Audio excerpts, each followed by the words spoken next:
La semaine dernière, nous avons débuté une nouvelle série. Je ne sais pas combien de temps ça va durer, mais je sais que Dieu me partage certaines choses et je les ajoute au fur et à mesure. La série, c'est comme comment penser de façon plus biblique, mais en fait, c'est qu'on veut regarder aux fondations de notre vie, notre système de croyance sur lequel est fondée notre vie. Et on veut focuser sur ce que Dieu dit. Notre système de croyance, parfois, est juste un petit peu déraillé, ce qui nous empêche de croire complètement dans la vérité de la parole de Dieu. Pourquoi j'ai choisi d'aborder ça sous le thème de la prière, c'est que peu importe en fait, ce que nous croyons va être dévoilé à travers notre vie de prière. Ce qu'on croit à propos de nous, de notre potentiel, de la relation de Dieu avec nous, toutes ces choses vont être éventuellement manifestées à travers la prière. Même si vous venez ici prier 60 secondes, je pourrais savoir ce que vous croyez à propos de vous, à propos de Dieu. Alors, ce qu'on est manifesté à travers notre vie de prière. Et si on apprend à prier plus efficacement, nous allons pouvoir euh, englober plus facilement ce que Dieu a pour nous. Donc, si on fait une petite révision, nous devons prier avec de bonnes intentions. Dans Jacques 4, verset 3, si vous demandez, vous ne recevez pas parce que vos intentions sont mauvaises. Écoutez, ça semble simple, mais lorsque nous ne sommes pas bien branchés sur nos motifs réels, on prie et on peut se demander même pourquoi est-ce que je prie ceci? On se demande quelle est la raison pour laquelle on prie. On doit savoir lorsque nos motifs sont erronés. Et la Bible dit deux choses à ce niveau-là. Si quelqu'un manque de sagesse, qu'il demande à Dieu, qu'il la donne à tous sans compter.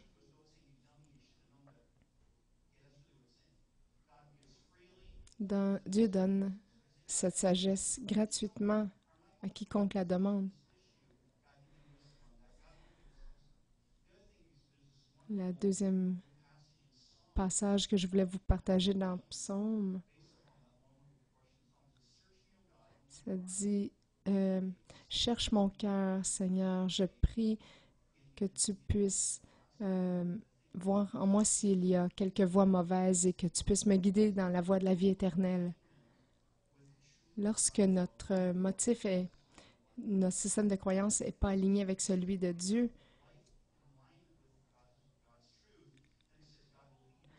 lorsqu'on aligne notre système de croyance avec la vérité de Dieu, nous pouvons être dirigés dans la voie de la vie éternelle, la voie de l'abondance dans notre vie.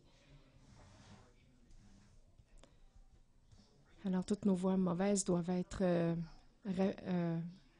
réalignées. On doit se repentir et changer de voie.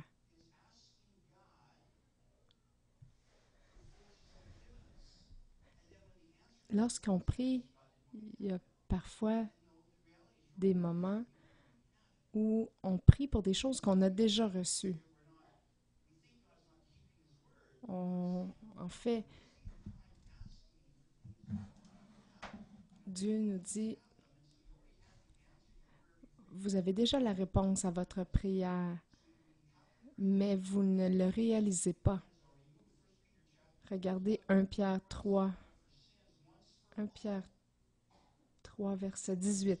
En effet, le Christ lui-même a souffert une fois pour toutes pour les péchés des humains. Innocent, il est mort pour les coupables afin de vous amener à Dieu. Donc, on a pas à supplier Dieu pour le pardon. Il nous l'a déjà donné. Lorsqu'on dit à Jésus, « S'il vous plaît, pardonne-moi »,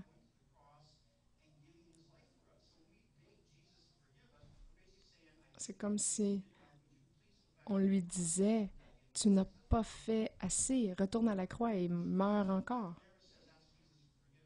La Bible ne dit jamais demander à Dieu de vous pardonner vos péchés. La Bible dit confessez vos péchés afin de recevoir le pardon avec le prix qu'il a déjà payé. Regardez aussi 1 Pierre 2, 24, car dans son propre corps, il a porté nos péchés sur la croix afin que nous mourions au péché et que nous vivions d'une vie juste. C'est par ces blessures que vous avez été guéris. Toutes nos maladies sont déjà sur la croix. La guérison est déjà accordée. Lorsqu'on prie, pitié, guéris-moi, il l'a déjà fait. Jésus est déjà mort à la croix et a versé son sang. Lorsqu'on lui demande de nous guérir, c'est comme lui dire, retourne à la croix. Mais Dieu est déjà mort une fois pour toutes. Nous avons été guéris. Jésus, tu as été pendu à la croix pour moi. Tu exposes les blessures dans mon corps. Alors je réclame la guérison dans le nom de Jésus parce que tu as déjà payé le prix. Nous devrions prier afin de recevoir ce qu'il a déjà payé le prix pour. C'est une grosse différence. Humblement, nous devons aller à lui et recevoir ce qu'il a déjà accompli à la croix.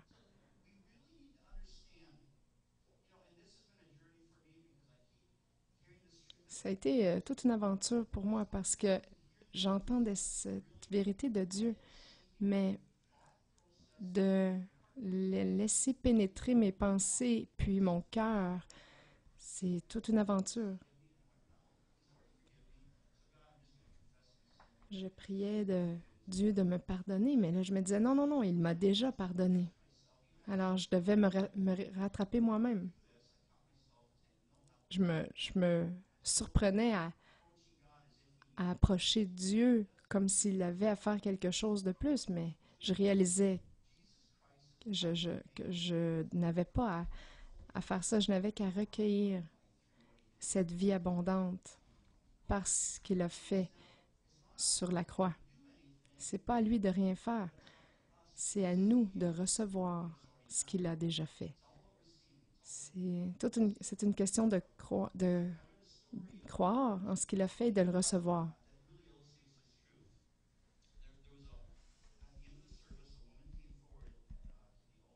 À la fin du service, il y a une femme qui est allée voir un pasteur.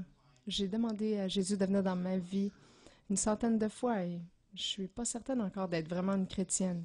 Alors le pasteur a dit, « OK, on va prier une dernière fois. »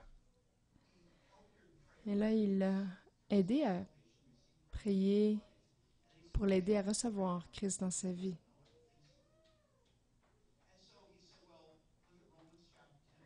Et là, il lui a dit, va voir Romains chapitre 10. Si tu confesses que Jésus est Seigneur et que Dieu l'a ressuscité des morts, tu seras sauvé. Alors le pasteur lui a demandé, est-ce que tu as confessé Jésus de ta bouche?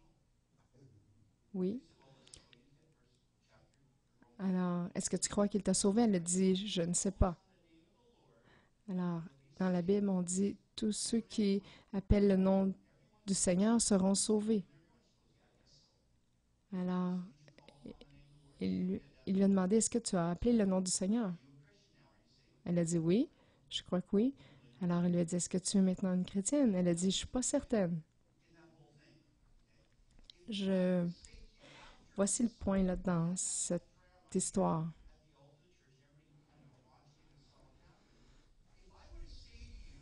Si je vous avais dit aujourd'hui, je ne sais pas pourquoi Dieu n'a pas choisi de vous sauver aujourd'hui. Alors, engageons-nous à prier un mois ensemble et on va jeûner pour cette personne pendant un mois, pour Dieu qu'il la sauve. Qu'est-ce que vous allez me dire? Vous allez dire, ben, c'est une perte de temps parce que Dieu a déjà fait ce qui est nécessaire. Elle a fait la réponse nécessaire aussi. Alors, soit qu'elle est sauvée et qu'elle ne le croit pas, ou il y a quelque chose qui la bloque de recevoir ce salut que Jésus a déjà payé. Alors, on doit l'aider à recevoir, à croire qu'elle est sauvée. Regardez un autre scénario, une autre histoire. Une personne dans une chaise roulante qui vient à l'hôtel et qui dit « J'ai des gens qui ont prié pour moi déjà dans le passé, mais je ne suis pas guérie. » Alors, on prie encore pour cette personne-là et on dit « OK, on va s'engager, toute l'Église à prier pendant un mois et jeûner pour que Dieu puisse te guérir. » Et là, si je vous disais qui veut s'engager avec moi, je pourrais avoir probablement la moitié de l'Église ici qui dirait oui, on va prier ensemble, mais c'est encore une perte de temps parce que Dieu a déjà pourvu pour cette guérison-là. Alors, si elle n'a pas reçu cette manifestation de cette guérison que Jésus a déjà payé pour, ça n'arrivera pas parce que c'est pas à propos de prier une autre fois, c'est nous allons t'aider à recevoir cette guérison que Dieu a déjà fournie. Nous prions, prions, prions et Dieu dit recevez, recevez, recevez. On dit Dieu aide-nous, apprends-nous à prier, mais Dieu dit recevez, apprenez à recevoir. Là, alors que vous avez reçu Jésus, Christ, maintenant, marchez en lui. Alors que vous avez reçu le pardon, apprenez à marcher dans ce pardon. Maintenant que vous avez reçu cette guérison, apprenez à marcher dans cette guérison. Maintenant que vous avez reçu la délivrance, apprenez à marcher dans cette délivrance. Maintenant que vous avez reçu l'abondance, apprenez à marcher dans cette abondance. C'est pas à propos de... C'est pas une question de supplier Dieu, c'est d'apprendre à marcher dans et recevoir ce que Dieu nous a déjà donné. Comme je vous l'ai déjà dit, Dieu nous l'a déjà donné. Si c'est une perte de temps de prier encore de Dieu de sauver cette personne, c'est encore aussi une perte de temps de supplier Dieu pour la guérison de quelqu'un. Jésus a payé la rançon complète pour nous permettre une vie complète. Alors, c'est pas à nous de faire quoi que ce soit. C'est pas à Dieu, pardon, de faire quoi que ce soit. C'est à nous d'apprendre à recevoir ce qu'il a fait. Une des manières que j'ai essayé d'apprendre cette vérité pendant la louange, la louange, cette vérité qu'on chante, je la reçois. Je reçois ceci dans ma vie. Il y a tellement de chrétiens aujourd'hui qui croient que Dieu peut guérir et faire des miracles, mais ils ne voient pas ces miracles-là. Donc, ils vont de conférence en conférence parce qu'ils veulent apprendre les secrets de comment faire en sorte que Dieu agisse selon leurs besoins. On y pense bien, c'est un petit peu comme de l'incrédulité, parce que ces gens-là croient que s'ils apprennent la bonne technique, ils vont forcer Dieu à guérir.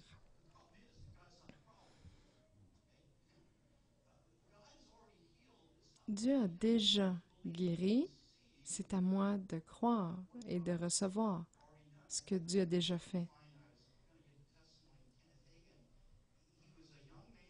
J'aurais aimé vous pourvoir le témoignage de Kenneth Hagin. Il était jeune homme et il était sur son lit de mort. Et là, il lisait la Bible et il a tombé sur le passage que par ses meurtrissures, vous avez été guéri. Là, il dit, j'ai été guéri, donc je devrais être capable de me lever et de marcher hors de mon lit.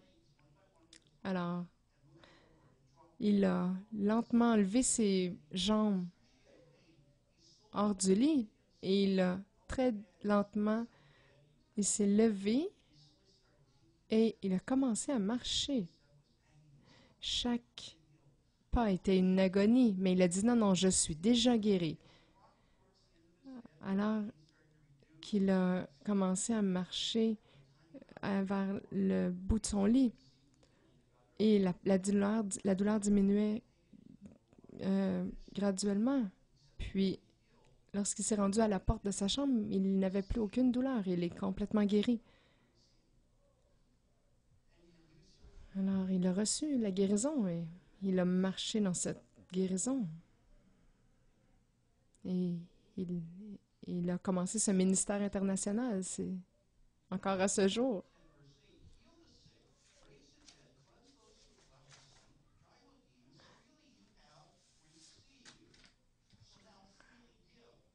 Maintenant, aidez les autres à recevoir ce que Dieu a déjà fait. Regardez Matthieu 10, verset 8. Guérissez les malades, rendez la vie aux morts, purifiez les lépreux, chassez les esprits mauvais. Vous avez reçu gratuitement, donnez aussi gratuitement.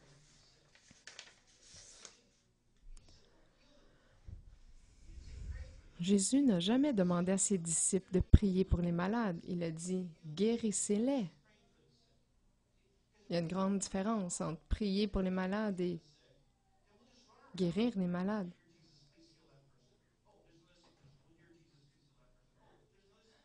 Alors, voici une personne malade. Ah, Seigneur, s'il te plaît, guéris cette personne. S'il te plaît, guéris cette personne. Guéris cette autre personne. Alors, ensuite, on quitte. Mais non, Jésus n'a pas demandé ça. Il a dit, allez les voir et aidez-les à recevoir cette guérison que Jésus a déjà payé le prix pour. Il y a un pasteur il a fait beaucoup, un grand ministère de guérison, un évangéliste qui guérissait, John Gellet.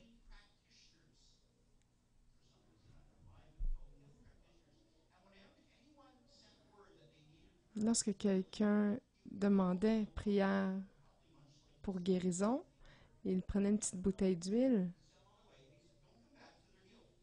et il les envoyait avec cette petite bouteille d'huile. Et il a dit, ne revenez pas avant d'être guéri.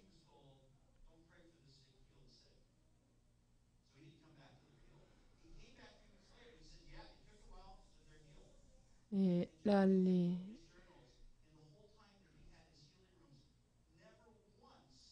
John Gillette a écrit dans son journal et dit, à chaque fois que j'ai envoyé quelqu'un euh, pour guérir quelqu'un, il a dit, ça a toujours fonctionné. Il faut enseigner à la personne comment recevoir. La majorité des défis, c'est de changer la manière que les gens pensent afin de pouvoir recevoir ce que Dieu a déjà fait. On pense souvent que on doit attendre pour Dieu de bouger et d'attendre que Dieu soit de bonne humeur et prêt à guérir. Mais Dieu est toujours prêt à nous guérir. Mais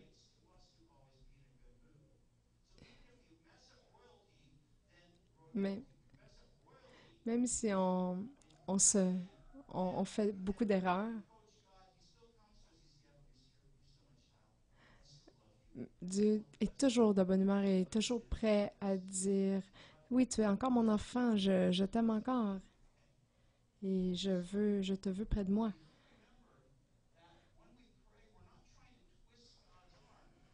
Alors, on n'a pas à forcer la main de Dieu. C'est pas à propos de faire agir Dieu. C'est seulement, la prière, c'est seulement de dire, Seigneur, tu as dit que ça c'était vrai, je choisis de le recevoir dans ma vie. Je crois que c'est vrai et choisis de le croire. Par la foi, nous croyons.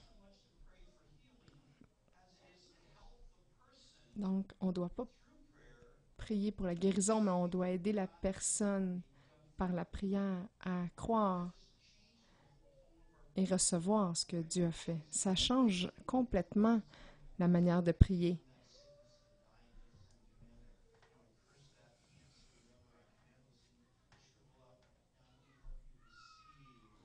Lorsqu'on prie, on peut dire, euh, nous mettons la malédiction sur ce cancer et nous, maintenant, nous appelons la guérison sur cette personne. Merci Jésus, je reçois. Merci, ça veut dire merci pour ce que tu as déjà fait sur la croix. Donc je crois et je reçois. Lorsqu'on prie pour le baptême de l'Esprit Saint, parfois les gens ne manifestent pas le don des langues euh, instantanément. Mais on dit relax, dors bien, tu es déjà rempli. Et le lendemain matin, juste euh, attends-toi seulement sois prêt à marcher dans la manifestation des dons de l'esprit. Lorsque la pression tombe, on est prêt à manifester les dons de l'esprit. Aider quelqu'un à recevoir la guérison, c'est pas de prier pour la guérison, mais c'est coacher la personne à recevoir ce que Jésus a déjà payé pour. Et il faut se fier à l'œuvre accomplie de Jésus-Christ. Regardez Jean 19, verset 30. Jésus prit le vinaigre, puis il dit, « Tout est achevé. » Alors il baissa la tête et mourut. Lorsqu'il a dit « Tout est accompli », il ne voulait pas dire sa vie était finie, ses souffrances étaient finies. Il a voulu dire que le prix pour notre guérison, notre délivrance, nos péchés et une vie abondante, tout était accompli. Et ça n'aurait plus jamais à être refait.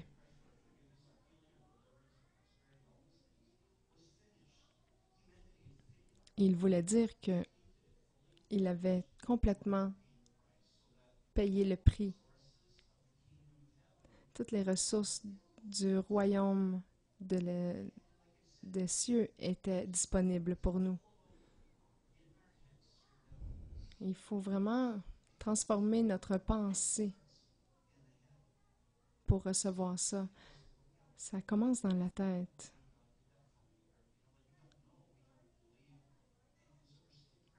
Lorsqu'on ne le sait pas dans notre esprit, on ne peut pas le croire. Et lorsqu'on ne le croit pas, mais ça ne peut pas arriver.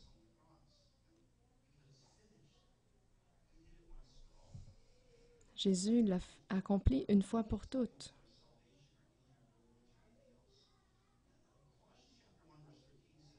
Regardez Colossiens 1, verset 13. Il nous a en effet arrachés à la puissance de la nuit et nous a fait passer dans le royaume de son Fils bien-aimé. La plus grande manifestation de la puissance de Dieu, c'est arrivé le jour où vous avez donné votre vie à Christ. Il a changé votre cœur. Il a changé votre ancienne nature en nouvelle nature. Il vous a amené du royaume des ténèbres au royaume lumineux de son Fils. Vous êtes devenu une nouvelle création. Parce que par nature, la Bible dit que vous étiez fils du diable. Et le diable avait une emprise légale sur votre vie. Mais il vous a rescapé du royaume des ténèbres. Je ne sais pas à propos de vous, mais moi, au temps de mon salut, je ne priais pas, je n'avais jamais payé d'offrande, je n'avais jamais jeûné, je ne faisais aucune œuvre et je ne croyais pas vraiment en Dieu même. Et sans effort, j'ai reçu le plus grand miracle de tous les temps. Et j'ai reçu Seigneur Jésus dans mon cœur et il a accompli le plus grand miracle. Et c'est arrivé instantanément à l'instant où j'ai cru que c'était arrivé. Tout ce que nous avions à faire, c'est de dire, je reçois.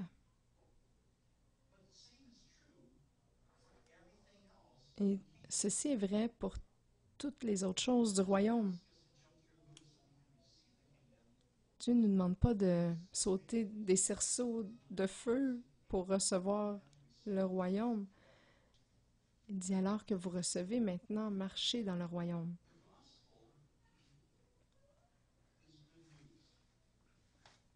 L'Évangile, c'est une bonne nouvelle. C'est à propos de ce que Jésus a déjà fait. Il y a beaucoup de gens qui pensent que l'Évangile, c'est des prophéties à propos de ce que Jésus va faire dans le futur. Mais non, c'est une bonne nouvelle de ce qui est déjà arrivé. Une nouvelle, ça devient une nouvelle lorsque c'est arrivé. Donc, la bonne nouvelle de l'Évangile, c'est que Jésus nous a déjà pardonné. Alors, pourquoi quelqu'un choisirait d'aller en enfer alors que tout a été accompli? Et ça, c'est la folie de ne pas croire à la bonne nouvelle. En l'acceptant, en le recevant la bonne nouvelle, notre esprit est changé, notre cœur est changé. La vraie question, c'est pas est-ce que Dieu va me sauver, c'est est-ce que vous allez recevoir la bonne nouvelle que Jésus a déjà payé le prix? Le cadeau a déjà été donné. C'est déjà dans la poste. La question est est-ce que vous allez ouvrir votre courrier et recevoir cette bonne nouvelle? Et le même principe s'applique à toutes les autres vérités bibliques. La paix de Dieu. Lorsque j'ai besoin d'une pause, je n'ai qu'à m'asseoir dans ma chaise et dire « Seigneur, je reçois ta paix dès maintenant » et ça arrive. Lorsque j'étais étudiant en ingénierie, j'ai reçu Christ dans ma vie et une semaine plus tard, c'était les examens de mi-session et j'ai commencé à paniquer un petit peu. Et là, j'ai dit, Seigneur, je veux te glorifier et comment je peux le faire lorsque je deviens paralysée de panique à la veille de mes examens? Et là, j'ai entendu Dieu dire, est-ce que tu me fais confiance? Là, j'ai dit, ben oui, tu as transformé ma vie déjà. Alors, le professeur a dit, tournez la page et commencez maintenant l'examen. Et là, j'ai eu un instant de panique et là, j'ai senti Dieu dire « Dépose ton crayon ». Alors, j'ai déposé mon crayon. J'ai juste fermé mes yeux et j'ai dit, OK, Seigneur, qu'est-ce que tu essaies de me faire faire maintenant? Tu veux vraiment que j'ai un échec comme ça? Et là, j'ai entendu David dit, je reçois ta paix. Et là, j'ai dit, OK, je l'ai dit. Et là, Dieu a dit, assis-toi jusqu'à temps que tu reçoives vraiment ma paix. Et là, je me, j'ai fermé mes yeux et j'ai vraiment dit, OK, Dieu, je reçois ta paix. Et tout à coup, j'ai senti la paix de Dieu me remplir dans mon esprit, dans mon cœur, dans mon corps. Et j'ai commencé à remplir mon examen.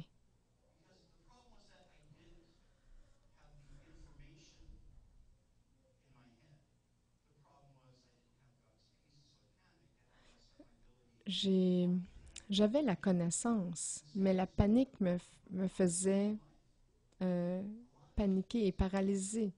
C'est la même chose avec notre, notre vie chrétienne. On a toute la vérité dans, nos, dans notre esprit, mais on, on ne marche pas dedans.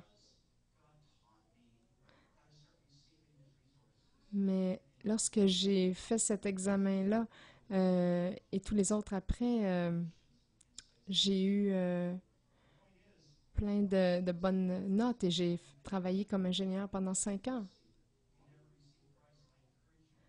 Et je vous dirais, ça a transformé ma vie. Si vous avez jamais reçu Christ, je vous encourage à le faire maintenant. On regarde, lorsque je regarde à ta parole, je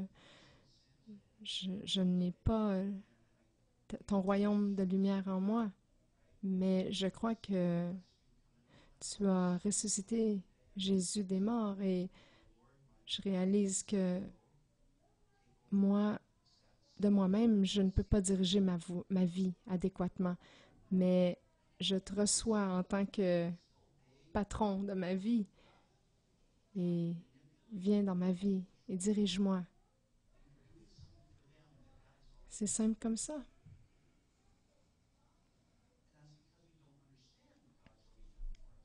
C'est important de comprendre ce que Dieu a fait pour nous et quel est le but de la prière. La prière, c'est d'apprendre à recevoir par la foi ce que Dieu a déjà fait.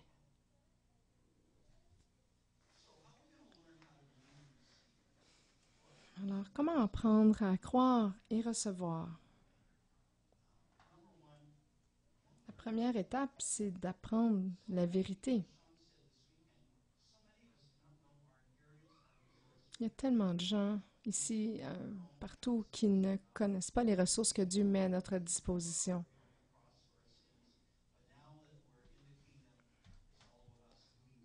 Maintenant que nous sommes dans le royaume, nous devons gagner le droit de d'avoir les bénédictions de Dieu.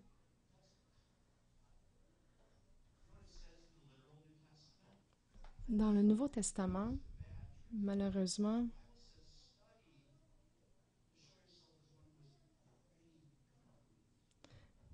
heureusement, ça dit étudier afin de comprendre que vous êtes déjà approuvé.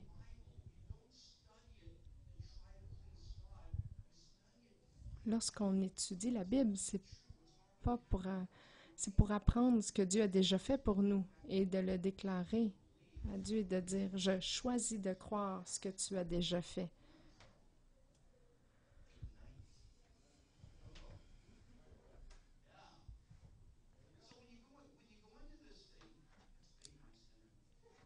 Bon. Lorsque vous allez voir votre Bible, peu importe qu'elle soit dans votre laptop, dans cette Bible ici ou sur votre iPhone, Vous ne le lisez pas pour gagner la faveur de Dieu, vous le gagnez pour comprendre quelle est la faveur de Dieu que vous avez. Wow, Dieu, tu as fait ça pour moi. Alors, maintenant que je connais ce que tu as fait, je choisis de le croire.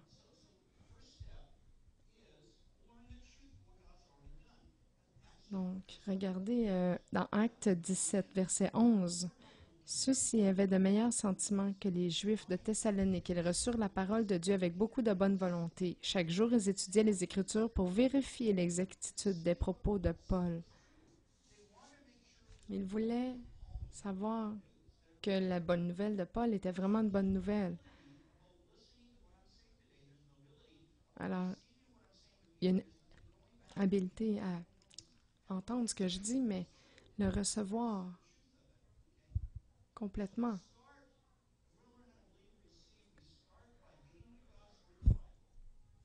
Donc, on doit découvrir ce qu'il y a dans la parole de Dieu. Nous n'écoutons pas seulement pour être enseignés, on doit découvrir cette vérité pour nous-mêmes, pour être complètement convaincus. Laissez-moi vous donner quelques bonnes écritures. 1 Pierre 2, 24. Dans son propre corps, il a porté nos péchés sur la croix afin que nous mourions au péché, que nous vivions d'une vie juste, car c'est par ses blessures que vous avez été guéris. Notre guérison a déjà été accordée. Alors, on doit recevoir ça dans nos cœurs.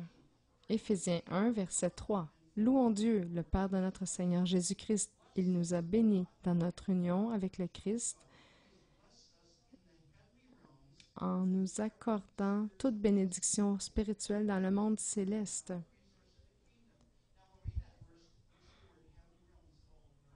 Lorsqu'on voit le monde céleste, on dit « Ah, Seigneur, ouvre la porte du ciel. » Mais les cieux, ce ne sont pas le paradis, ce n'est pas le paradis. Les mondes célestes, bon, écoutez, je vous raconte, il y a 3 paradis, 3 cieux.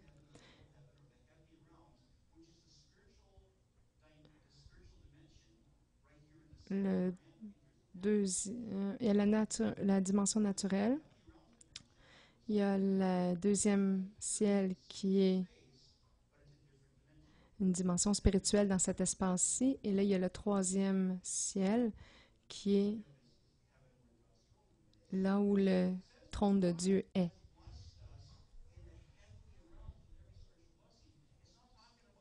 Donc, lorsqu'on parle du monde céleste, on ne parle pas 3 millions de milles plus haut. C'est le monde ici, physique, où il y a le monde céleste. Il y a peut-être des anges ici. Il y a aussi peut-être de l'activité démonique. Mais il y a toutes ces ressources aussi qui sont là dans les bénédictions spirituelles. Donc, le royaume de Dieu est vraiment à portée de main, ici. C'est aussi près que 16 pouces de mon bras. Dieu nous a bénis dans ce monde céleste, avec toute bénédiction spirituelle. On a juste qu'à les cueillir, à les recevoir. C'est pas de s'étirer le bras vers le haut, c'est juste de s'étirer le bras devant nous et de le rapprocher de nous. Parce qu'il nous a déjà bénis avec ça. Regardez une autre chose que Dieu nous a donnée dans Luc 10, verset 19. « Je vous ai donné l'autorité pour marcher sur les serpents et les scorpions et sur toute la puissance de l'ennemi, et rien ne pourra vous faire de mal. » On peut combattre et avoir la victoire sur toute puissance démoniaque. Lorsqu'on prie, « Ah, Dieu, peux-tu arrêter l'ennemi de m'attaquer? » Non, Dieu nous a dit, « Je vous ai donné l'autorité d'avoir la victoire sur tout ennemi. » Alors, on doit la recevoir, cette autorité, et marcher dedans.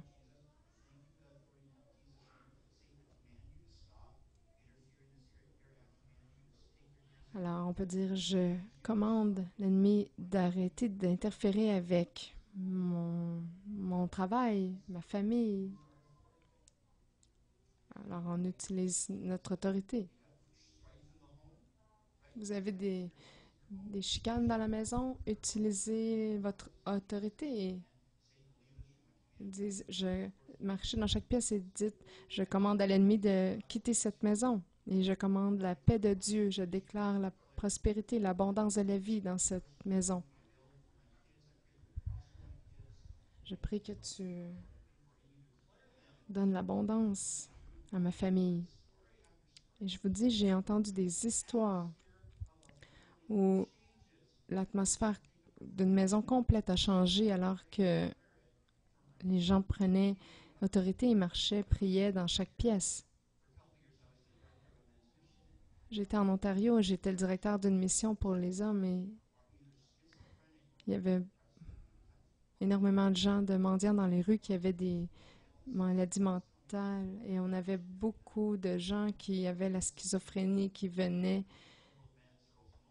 dans cette mission le soir pour dormir. Et là, j'ai dit, je ne sais pas quoi faire, Seigneur. Et là, Dieu m'a dit, rappelle-toi la bénédiction de la paix. Alors, shalom, peace, paix, ça veut dire absence de conflit. Et lorsqu'on pouvait prier la paix sur les schizophrènes, je priais cette paix sur leur esprit, leur volonté, leurs émotions le matin et le midi et le soir au souper. Et le soir aussi, je demandais la paix de Dieu sur ces gens-là pour calmer la dopamine en excès dans leur cerveau. Et je vous dirais, en 6 mois, les gens ont diminué 20% leur médication.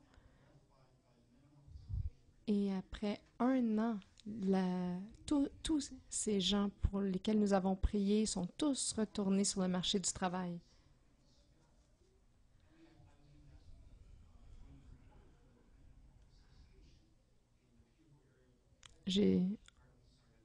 On nous a demandé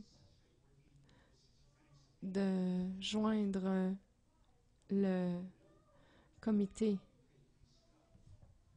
un comité en Ontario, parce qu'ils ont remarqué notre travail et ça a été assez important pour ça.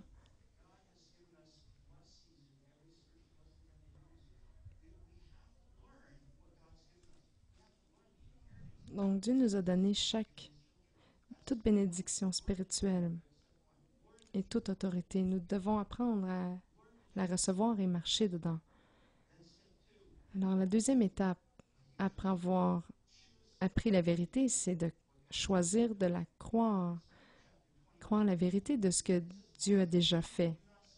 Regardez Proverbe 23, verset 23. Acquiert la vérité et ne la vends pas, la sagesse, l'instruction et l'intelligence. Matthieu 18, 19. Amen. Je vous dis encore que si 2 d'entre vous s'accordent sur la terre pour demander quoi que ce soit, cela leur sera donné par mon Père qui est dans les cieux. On doit être d'accord avec quoi? Pas un et l'autre, mais avec la vérité. Ça dit pas...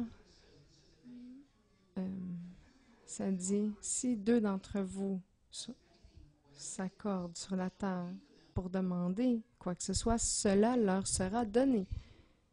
Si vous êtes d'accord avec, ça va vous être donné. Si vous n'êtes pas d'accord avec ça, ça ne vous sera pas donné.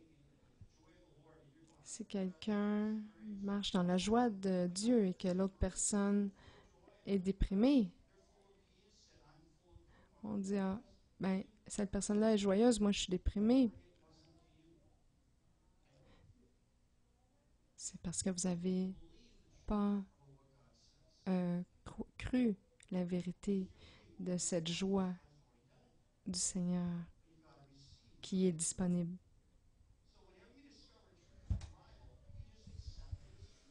Si vous recevez la vérité de la parole de Dieu, vous allez la recevoir. Dans la repentance, nous devenons d'accord.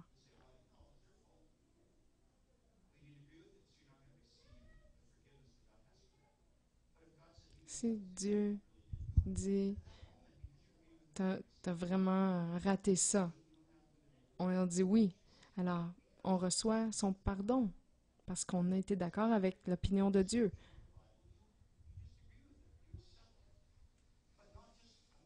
Vous acceptez cette vérité. Et c'est pas seulement un accord mental, c'est un accord du cœur qui est aussi important. Regardez Romains 10, verset 9. Si de ta bouche tu affirmes devant tous que Jésus est le Seigneur, et si tu crois de tout ton cœur, que Dieu l'a ramené d'entre les morts, tu seras sauvé. Donc, comment on le reçoit dans le cœur? On le lit à chaque jour. Oui, Seigneur, je suis guéri. Je suis guéri. Et vous lisez ça chaque jour jusqu'à temps que ça rentre dans votre cœur. Matthieu 21, verset 22. Si vous croyez, vous recevrez tout ce que vous demanderez dans la prière.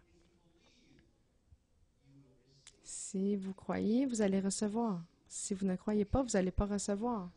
Vous avez deux personnes dans la même pièce. Une personne est vraiment touchée par Dieu, l'autre est dans la pièce assise et déprimée.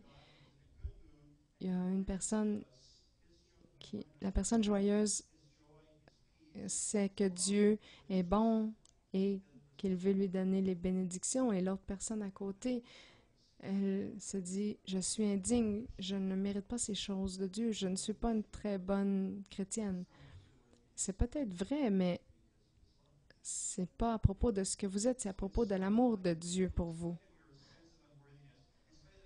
En dépit de votre sens d'indignité ou que vous avez raté votre semaine ou que vous n'êtes pas digne de recevoir, vous dites, Seigneur, je choisis de recevoir.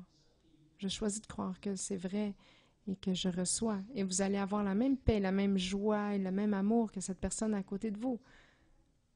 Tout est accessible et disponible pour vous. Si vous croyez, vous allez recevoir. Numéro 3. Vous affirmez, vous déclarez la vérité de ce que Dieu a déjà fait. Romains 10, verset 9. Si de ta bouche tu affirmes devant tous que Jésus est le Seigneur, et si tu crois de tout ton cœur que Dieu l'a ramené d'entre les morts, tu seras sauvé. Ce que vous avez appris et qui est vrai, vous devez le confesser de votre bouche. Pourquoi?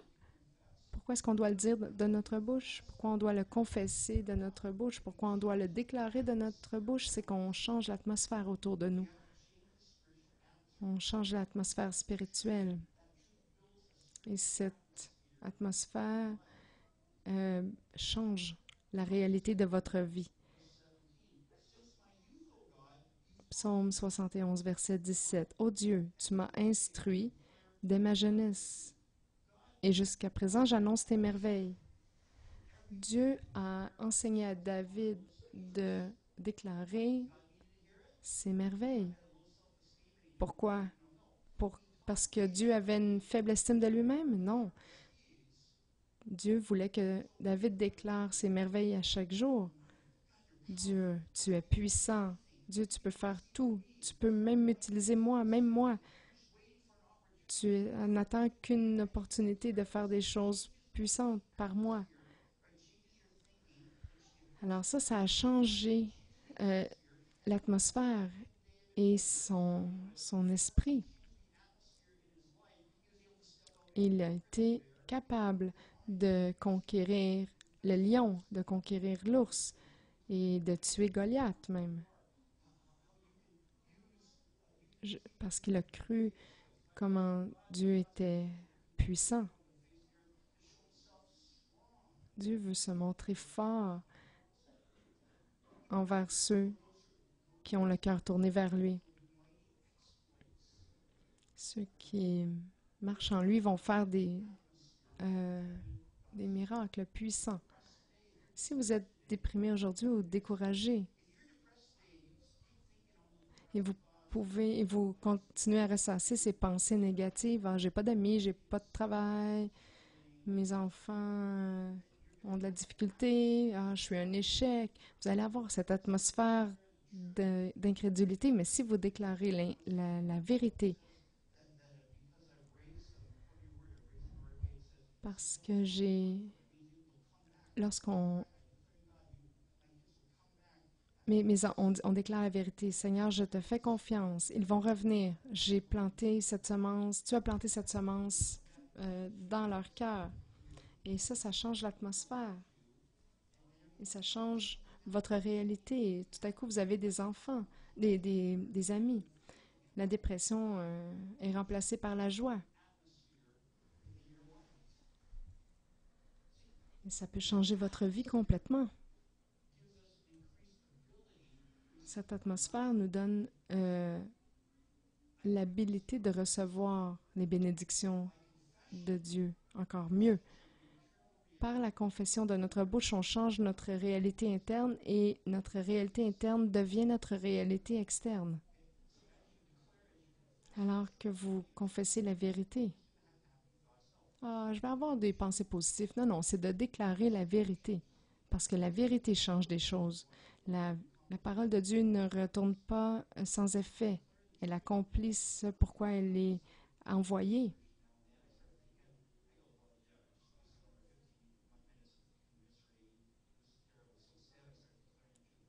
Au lieu de me décourager, de dire ah, j'ai perdu du temps aujourd'hui pour ça, j'ai dit non, Dieu, tu as un but pour moi aujourd'hui, tu as un but pour ma vie, tu vas accomplir ces choses par moi. Et on change nos pensées négatives.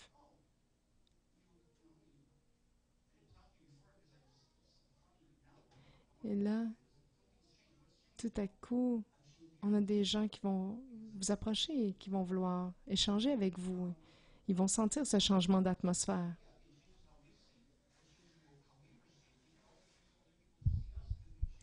Ça change notre perception, mais aussi comment les gens nous voient. On change, euh, on enlève la brume de nos lunettes, alors ils nous voient différemment aussi.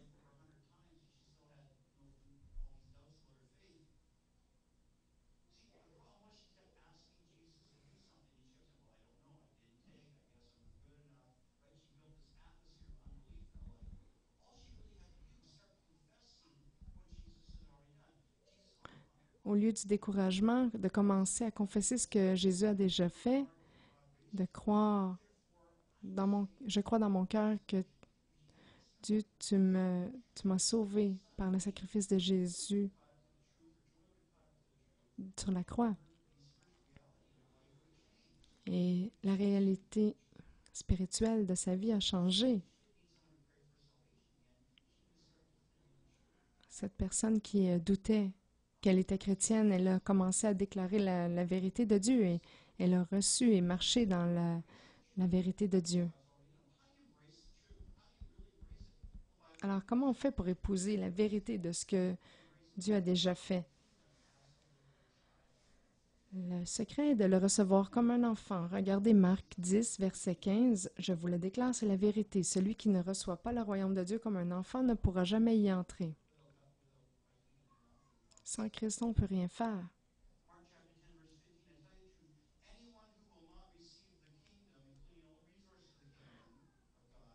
Le royaume de Dieu et toutes ses ressources sont disponibles.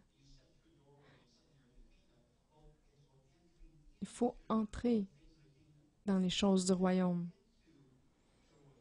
On veut entrer dans la joie, entrer dans la paix de Dieu. On doit le recevoir comme un enfant, c'est-à-dire innocemment.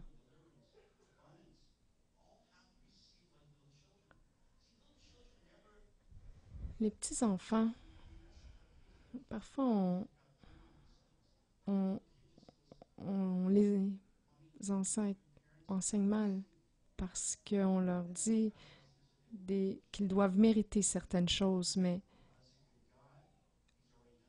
on est leurs parents, alors on leur donne ce qu'ils ont besoin. Et c'est la même chose avec Dieu. Dieu est bon, il est un bon Père. Alors on lui demande et il nous le donne.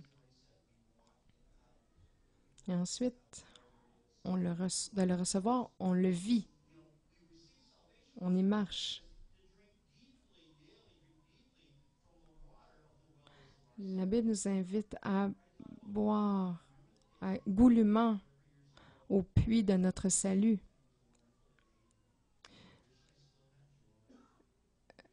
On rencontre parfois des chrétiens, malheureusement, qui disent « Ah oui, j'ai été sauvé, j'ai vraiment eu un bon jour cette journée-là. » Et c'est pas fini là. On doit boire à chaque jour. Comme, regardez là, je vais boire. C'est bon. Qu'est-ce qui se passe si jamais je ne bois plus jamais de ma vie? Je vais sécher et mourir.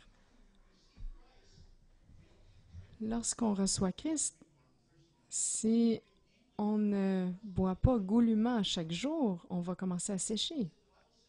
La Bible dit « Buvez goulûment au puits de votre salut ». Lorsqu'on se repose dans la présence de Dieu et qu'on médite, on reçoit sa paix, sa joie. On peut faire ça n'importe où.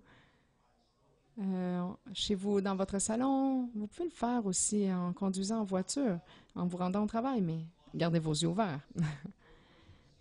Regardez Colossiens 2, 6. Vous avez reçu le Christ Jésus comme Seigneur, eh bien, vivez unis à lui.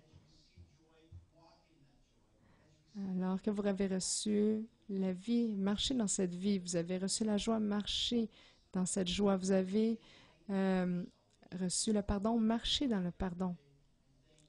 Levez-vous chaque jour et remerciez-le pour votre guérison. Remerciez-le chaque jour pour la délivrance qu'il vous a accordée.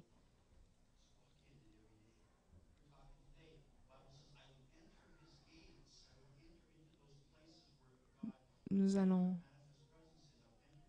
nous entrer dans ces portes avec gratitude. Bâtissez la gratitude. Quelqu'un vous coupe sur la route. Merci Seigneur qu'il ne m'a pas accroché.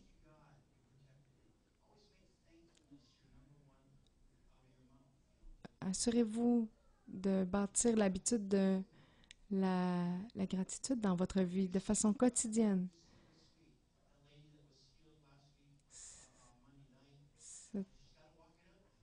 Cette personne qui a été guérie la semaine dernière, et si elle doit marcher dans cette guérison pour la conserver.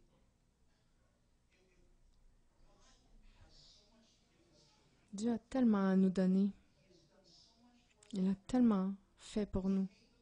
Il a payé le prix en envoyant Jésus à la croix pour mourir, pour le pardon, pour la guérison, pour la délivrance. Il a tout fait, c'est accompli. Mais pour recevoir les bénéfices, nous devons apprendre comment les recevoir, comment croire à ces bénédictions et les recevoir, comment prier efficacement. La semaine dernière, nous avons dit on doit prier avec les bons motifs. Et si on ne sait pas nos motifs, on doit le demander à Dieu. Il va nous les montrer. Le deuxième point, on doit prier avec la bonne compréhension que Dieu a déjà tout fait ce qu'il y a à faire. Et prier avec la bonne perspective. Pas pour faire agir Dieu, mais pour croire qu'est-ce qu'il a déjà fait pour moi. Je vous dis, vos réponses à vos prières vont augmenter dramatiquement alors que vous apprenez à croire et recevoir. Votre joie va augmenter, votre paix va augmenter, votre sagesse va augmenter alors que vous croyez et recevez. Peu importe ce que vous avez de besoin. J'essaie de faire une liste de ce que Dieu n'a pas déjà fait et j'ai rien trouvé à mettre sur cette liste parce qu'il a tout fait, tout accompli, tout ce qu'on a besoin et qu'on peut avoir besoin. C'est déjà là. Je suis célibataire, j'ai besoin d'une femme. C'est déjà là. Aide-moi à devenir un homme digne à marier. Et maintenant, je reçois la femme que tu as pour moi, qui va me compléter afin que nous soyons un couple efficace ensemble. Je vous dis, peu importe ce que vous avez de besoin, Dieu l'a déjà fait. Il l'a déjà accompli. Levons-nous sur nos debout.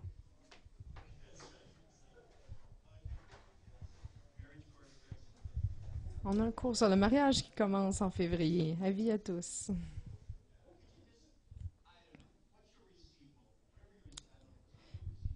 Je connais pas votre mode de réception. La main sur votre cœur ou la main tendue, peu importe comment vous êtes.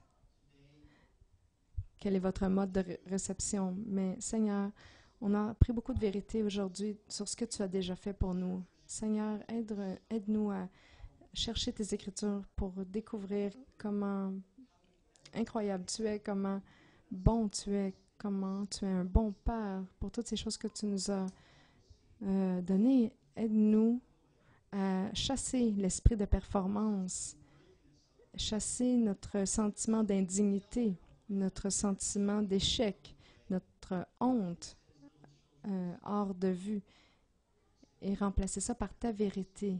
Et maintenant, Seigneur, nous recevons. Je reçois ton salut. Je reçois ton pardon pour mes péchés. Fais une translation pour moi du royaume des ténèbres au royaume des cieux. Je rejette la honte, la condamnation et je le remplace par ton pardon. Mon sentiment d'abandon, d'indignité. À la place, je reçois la présence tangible de Dieu maintenant. Pour ces afflictions qui viennent sur mon corps, Seigneur, je crois que tu as payé le prix. Par tes meurtrissures, j'ai été guéri. Alors je reçois cette guérison dans le nom de Jésus. Je la reçois. Pour cette dépression que j'ai combattue, Seigneur, je rejette les mensonges de l'ennemi et je les remplace par ta joie, par ta présence, la touche de ta présence rafraîchissante. Seigneur, aide-moi à devenir celui qui croit et reçoit ce que tu as déjà fait pour moi.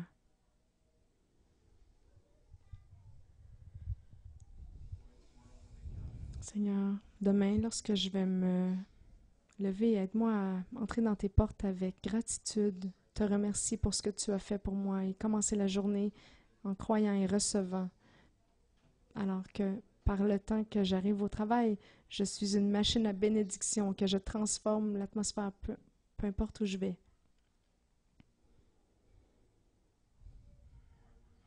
Seigneur, travaille sur mes croyances et ma réception pour que je puisse accepter la pleine capacité, la plénitude de tes bénédictions. Pour mon époux, mon épouse, aide-moi à croire et recevoir pour eux. Pour mes enfants, aide-moi à croire et à recevoir pour eux. Pour mon travail, aide-moi à croire et à recevoir ta bénédiction. Dans le nom de Jésus. Amen. Amen.